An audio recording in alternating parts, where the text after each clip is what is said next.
नमस्कार। JDM classes में आपका हार्दिक स्वागत है। अभी तक आपने चैनल सब्सक्राइब नहीं किया है तो सब्सक्राइब करें और बेल आइकन को दबाना ना भूलें। तो आज जो अपन चलेंगे एसी मोटर की तरफ चलेंगे। एसी मोटरें कितने प्रकार की होती हैं उनके बारे में पढ़ेंगे। इससे पहले मैं बता देता हूँ, एसी मोटर के अशोक सर क्वेश्चन करवा रहे हैं तो वो भी देखें, बहुत ही मोस्ट क्वेश्चन है। दूसरी बात, अपने जो ट्रांसफार्मर है वो चैप्टर कंप्लीट हो चुका है, जिसके 5 और 6 पार्ट के बीच में है आपको। दूसरी बात, एक आपको संडे को टेस्ट रखा गया है। हर संडे को टेस्ट लेते हैं अपन, तो अभी तक किसी ने टेस्ट नहीं दिया है। निम्मी के 50 क्वेश्चन का मैंने टेस्ट बनाया था। टेस्ट अगर नहीं दिया है तो इस व्हाट्सएप नंबर पे मैसेज कर दें, जिससे कि मैं आपको टेस्ट लिंक प्रोवाइड करवा दूँ। ठीक है, 7877001903 इस पे आप मैसेज कर दें और टेस्ट भेज दिया जाएगा आपको। ठीक है, तो आज चलते हैं प्यारे बच्चों एसी मोटर की तरफ। क्या होती है मोटर? ठीक है, एसी मोटर क्या होती है तो आपको मैं बेसिक सी चीज़ ये बता देता हूँ। जो डीसी होती है, जो डीसी मोटर है, मोटर और एसी मोटर दोनों में क्या होता है, कार्य जो सिद्धांत होता है वो एक ही होता है। क्या प्यारे बच्चों, जो डीसी मोटर होती है और एसी मोटर होती है उनका कार्य सिद्धांत एक ही होता है। जैसे कौन सा होता है, विद्युत चुंबकीय खिंचाव। क्या होता है कार्य सिद्धांत? ठीक है, ये होता है। यहाँ तक आपके समझ में आ गया होगा। सीधा डायरेक्ट क्वेश्चन ये आ सकता है कि डीसी और एसी में जो अंतर होता है वो क्या होता है, तो खिंचाव बल जो सिद्धांत होता है दोनों का समान होता है। यहाँ तक आपके समझ में आ गया होगा। अब अपन इसकी देखें कार्य संरचना के बारे में। तो यहाँ पे अपन देखते हैं जो संरचना है इसकी, क्या संरचना। अपन एसी मोटर का चैप्टर पढ़ रहे हैं, पार्ट फर्स्ट। ठीक है, और सबकी लिंक प्रोवाइड कर दी जाएगी। ट्रांसफार्मर अभी तक नहीं देखा है। अगर प्यारे बच्चों संरचना की बात आए तो जो डीसी मोटर होती है उसमें क्या होता है, सही एकदम बेसिक तरीके से समझेंगे, आपको एकदम कॉन्सेप्ट समझ में आ जाएगा। इसी टाइप से अपन संडे को टेस्ट लेंगे, फिर इसका 50 क्वेश्चनों का। अगर आप जैसे 2 महीने टेस्ट संडे को देते हो 50-50 क्वेश्चन, तो बहुत से क्वेश्चन हो जाएंगे और ऐसे भी क्वेश्चन मिलेंगे जो आपने कई बार कंपटीशन में भी देखे। ठीक है, 50 क्वेश्चन का अपन एवरेज इसलिए लेके चल रहे हैं बच्चों, क्योंकि 50 क्वेश्चन जो आईटीआई के बच्चे, कई बच्चे आईटीआई के भी जुड़े हुए हैं, आईटीआई के बच्चे जुड़े हुए, इसलिए 50 क्वेश्चन जो थ्योरी के हैं मेन एग्जाम में क्वेश्चन आते हैं। ठीक है, पिछली बार भी करीबन 35 से 40 क्वेश्चन जो मैंने नोट्स दिए थे उसी में से आ गए थे। तो ये क्वेश्चन लेने के लिए आपको फिर से नंबर यही बता रहा हूँ, इस नंबर पे आप मैसेज कर सकते हो और प्रोवाइड कर दूंगा मैं टेस्ट सीरीज। ठीक है, और बहुत जल्द निमी का भी टेस्ट अपन स्टार्ट करेंगे। वापिस यहाँ चलते हैं, संरचना पूछ रहे थे अपन, देख रहे थे एसी जो मोटर होती है। चैप्टर कौन सा चल रहा है, एसी मोटर। संरचना में देखें प्यारे बच्चों, तो जो डीसी मोटर की संरचना है इसमें क्या होता है, जो घूमने वाला भाग होता है, घूमने मतलब घूर्णन वाला, घूमने वाला जो भाग होता है इसमें क्या होता है प्यारे बच्चों, आर्मेचर होता है। क्या होता है, आर्मेचर होता है। इसी जगह अपन अगर एसी की बात करें तो एसी में क्या होता है, घूमने वाला रोटर होता है। सामान्य से आप जानने के लिए मैं बता देता हूं, जैसे आपका इलेक्ट्रिकल पंखा है, जो पंखा आपको दिखाई दे रहा है उसमें क्या घूमता है, रोटर घूमता है। इसी टाइप से जो डीसी मोटर होती है उसमें क्या घूमता है, आर्मेचर घूमता है। इन दोनों को देखने के लिए मैं सिंपल सा उदाहरण दे देता हूं। आपने कूलर की मोटर देखी है तो उसमें रोटर घूमता है, कहने का मतलब वो एक एसी सोर्स है। ठीक है, इसी टाइप से एसी और डीसी दोनों सोर्स में आप देखना चाहते हो। जैसे यूनिवर्सल मोटर होती है, कौन सी होती है, यूनिवर्सल। यूनिवर्सल जो मोटर होती है जिसे हिंदी में क्या बोलते हैं बच्चों, सावित्रिक। सावित्रिक मोटर। हर चीज अपन नीमी में देखेंगे कि क्या किसे क्या बोलते हैं। तो संरचना में अपन देखते हैं तो जो डीसी मोटर है उसमें घूमने वाला भाग कौन सा होता है, आर्मेचर होता है। इसी टाइप से अगर अपन एसी में देखें तो एसी में घूमने वाला भाग कौन सा होता है बच्चों, रोटर होता है। तो यहाँ तक आपके समझ में आ गया होगा, ठीक है। फिर से मैं रिपीट कर देता हूँ, अपन एसी मोटर के बारे में पढ़ रहे हैं। उससे पहले अगर आपने टेस्ट नहीं दिया है तो टेस्ट जरूर दें, जिससे आपकी क्षमताओं का पता चले। तो अपन एसी मोटर में देख रहे हैं कि एसी और डीसी में जो सिद्धांत है वो सिद्धांत एक समान ही होता है। कहने का मतलब जो विद्युत चुंबकीय खिंचाव है उसी सिद्धांत पे दोनों कार्य करती है। सेकंड इसमें आती है संरचना। संरचना में बच्चों ऐसा है कि डीसी और एसी दोनों मोटरों में संरचना में थोड़ा सा ही अंतर होता है कि इसमें घूमने वाला पार्ट जो होता है वो कौन सा होता है, आर्मेचर होता है। सिलिकॉन पत्तियों से बना होता है, उसके बारे में भी अपन एकदम कॉन्सेप्ट से समझेंगे। उसके बाद ये जो है एसी में घूमने वाला भाग कौन सा होता है, रोटर होता है। यहां तक आपके समझ में आ गया होगा, ठीक है।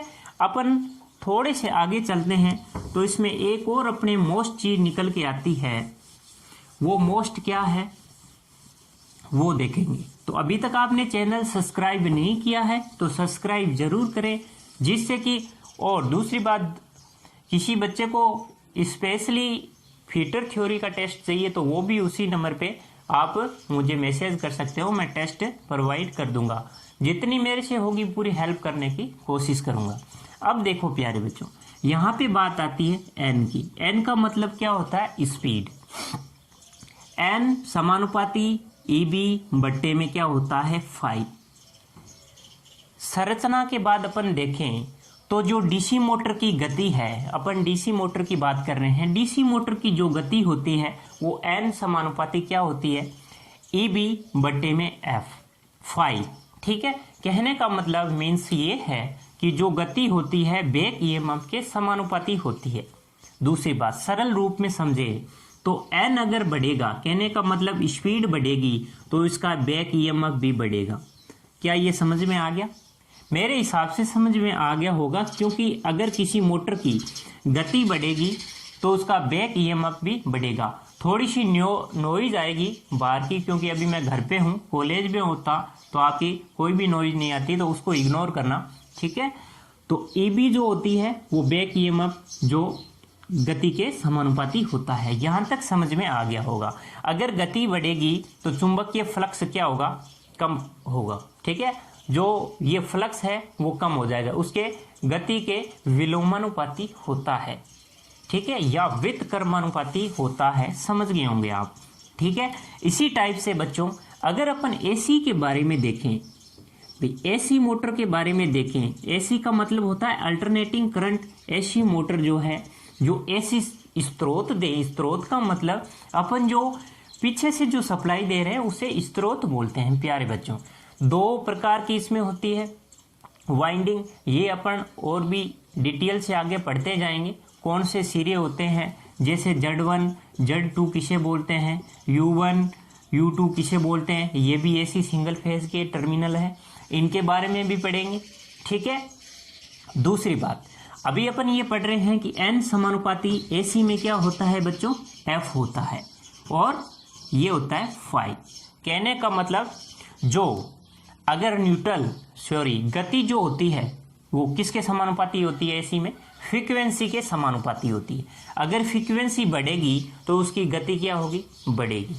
अब देखो यहाँ पे चीज जो मोस्ट है आपके लिए वो ये है, जो डीसी में है गति वो किसके समानुपाती होती है, ईबी के समानुपाती होती है। ये डायरेक्ट क्वेश्चन आया हुआ है, क्वेश्चन कैसे भी घुमा के दे सकता है कि एन समानुपाती क्या होता है और विलोमानुपाती क्या होता है। तो यहां तक मेरे हिसाब से आप एकदम बेस्ट तरीके से बता पाओगे, ठीक है। इसके बाद अपन थोड़ा सा आगे चले तो आगे चल के अपन ये देखेंगे कि जो मोटरें होती है वो कितने टाइप की होती है। मोटरें जो एसी है वो कितने टाइप की होती है। तो टाइप में देखें तो प्यारे बच्चों ये 2 टाइप में होती है। कितने टाइप में होती है, 2 प्रकार में होती है। एसी मोटरें कितने प्रकार में होती है, 2 प्रकार में होती है। दो प्रकार देखें तो पहला आता है नॉन सिंक्रोनेंस,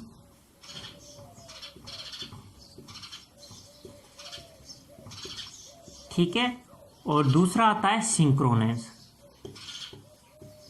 सिंक्रोनेंस का मतलब क्या होता है और नॉन सिंक्रोनेंस का मतलब क्या होता है?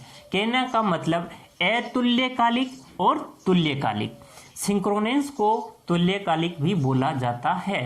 अब नॉन सिंक्रोनेंस की बात आए तो नॉन सिंक्रोनेंस का मतलब होता है उसमें स्पीड में परिवर्तन होता रहता है। कहने का मतलब ये है राउंड जो चलते हैं इसमें जो 1500 आरपीएम है तो वो 1600 भी हो सकते हैं, अगर 1400 चल रहे हैं तो 1440 भी हो सकते हैं। ये होती है नॉन सिंक्रोनेंस, ठीक है। जैसे कई बार अपन देखते हैं कूलर में वोल्टेज ज़्यादा आ जाती है, तो वोल्टेज ज़्यादा आ जाती है तो उसमें क्या होता है, स्पीड बढ़ जाती है। ये सामान्य सी बात है, आप जानते हो इसके बारे में। तो उसकी स्पीड बढ़ जाती है तो वो कौन सी होती है, एक टाइप में नॉन सिंक्रोनेंस होती है। क्या होती है बच्चों? नॉन सिंक्रोनेंस होती है। दूसरी बात, अपन इसके 6 पार्ट पढ़ेंगे, ठीक है। कल मैं वीडियो प्रोवाइड नहीं कर पाया कोई काम होने के कारण, इसलिए अपन 6 पार्टों में पढ़ेंगे और साथ में संडे को जो टेस्ट है वो तो होता ही है, ठीक है। दूसरी बात, यहाँ आ जाते हैं वापस टॉपिक की तरफ। जो नॉन सिंक्रोनेंस होती है इसका मतलब उसमें स्पीड परिवर्तित होती रहती है। फिर अपन सिंक्रोनेंस की बात करें प्यारे बच्चों, तो सिंक्रोनेंस में क्या होता है, इसमें स्पीड में कोई परिवर्तन नहीं होता है। कहने का मतलब अगर ये 1500 आरपीएम पे घूम रही है, राउंड पर मिनट पे अगर घूम रही है, तो इससे ये एक भी कम नहीं होगी। पिछली बार क्वेश्चन डायरेक्ट आईटीआई में ये आया हुआ है, जो नॉन सिंक्रोनेंस सिंक्रोनेंस जो मोटर होती है स्पीड परिवर्तन पे कितनी होती है, क्या स्पीड परिवर्तन होती है या नहीं होती है, या क्या होती है, इसका पावर फैक्टर क्या होता है। तो ये पावर फैक्टर तीनों पे कार्य करती है। क्या होती है? तीनों पावर फैक्टर पे कार्य करती है। पावर फैक्टर का मतलब होता है शक्ति गुणांक। क्या होता है प्यारे बच्चों? हिंदी में शक्ति गुणांक बोलते हैं पावर फैक्टर को, शक्ति गुणांक, ठीक है। कल अपन जो चीज देखेंगे वो देखेंगे नॉन सिंक्रोनेंस और सिंक्रोनेंस मोटरें कौन सी होती है। सिंक्रोनेंस में कौन सी होती है, नॉन सिंक्रोनेंस में क्या होती है। 3 फेज में 5 जो प्रकार की है वो 5 प्रकार की अपन पढ़ेंगे स्टेप बाय स्टेप। अगर ये सेशन पसंद आए तो कृपया लाइक करें, और इसमें अगर किसी भी प्रकार का डाउट हो तो मुझे कमेंट करके ज़रूर बताएं। और इसके क्वेश्चन करवा रहे हैं सर तो क्वेश्चन भी ज़रूर देखें। और नॉइज़ की आपकी थोड़ी सी प्रॉब्लम रहेगी, कॉलेज लगते ही आपकी ये भी प्रॉब्लम सॉल्व हो जाएगी, ठीक है। तो धन्यवाद बच्चों, लाइक करें और सब्सक्राइब करवाएं अपने बहन भाइयों से।